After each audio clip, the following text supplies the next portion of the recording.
काका कामानिमित्त बाहेर गेला होता आणि मावशी घरात एकटीच होती. दुपारची शांत वेळ होती म्हणून मी तिला भेटायला गेलो. साधं बोलणं करायला गेलो होतो, पण त्या दिवशी वातावरणात काहीतरी वेगळंच होतं. तिच्या चेहऱ्यावर हलकीशी उदासी आणि डोळ्यात एकटेपणाची छटा दिसत होती. मी आल्यावरती हलकसं हसली आणि म्हणाली, "चल आत बस, बाहेर उकाडा आहे." म्हणून आम्ही खोलीत गेलो. खिडकीतून येणारा मंद वारा आणि पडद्यांची हलकी हालचाल त्या क्षणाला अधिकच खास बनवत होती. ती माझ्या जवळ बसली आणि मोबाईलमध्ये एक जुना गाण्यांचा व्हिडिओ दाखवू लागली. प्रेमगीत होतं ते. शब्दांमध्ये ओलावा होता आणि स्वरांत विरहाची चाहूल. आम्ही दोघेही शांतपणे स्क्रीनकडे पाहत होतो, पण नकळत आमच्या नजरा एकमेकांकडे वळत होत्या. त्या नजरेत प्रश्न होते, ओढ होती आणि कदाचित दडलेली भावना देखील. ती हळू आवाजात म्हणाली की कधीकधी माणसाला फक्त कोणीतरी जवळ बसून ऐकणारं हवं असतं. त्या वाक्यात तिच्या मनाचा थरथरता स्पर्श होता. मी तिचा हात हलकेच हातात घेतला आणि तिला सांगितलं की ती एकटी नाही.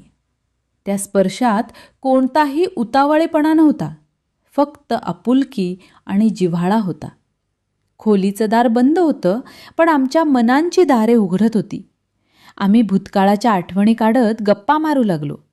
तिच्या आयुष्यातील छोट्या मोठ्या गोष्टी, तिची स्वप्न, तिच्या अपेक्षा, सगळं ती मनमोकळं सांगत होती. तिच्या डोळ्यांत कधी हसू तर कधी पाणी चमकत होतं. मी तिच्या जवळ सरकलो आणि तिला आधार देण्यासाठी खांद्यावर हात ठेवला. त्या क्षणी आमच्यात एक अनामिक जवळीक निर्माण झाली होती. बाहेरची दुनिया जणू दूर गेली होती आणि त्या 4 भिंतीत फक्त 2 धडधडणारी हृदयं होती.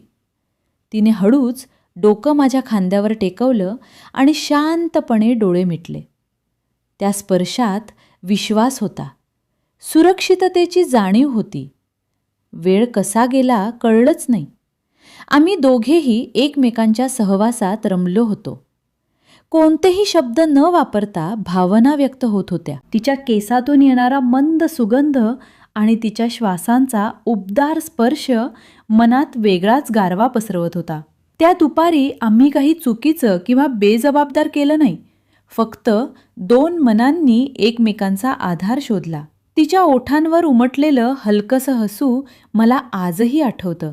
त्या क्षणात कोणताही गोंधळ नव्हता, फक्त एकमेकांना समजून घेण्याची आणि जवळ घेण्याची भावना होती. कधीकधी आयुष्यात काही नात्यांना नाव नसतं, पण त्यांची ऊब मात्र खरी असते.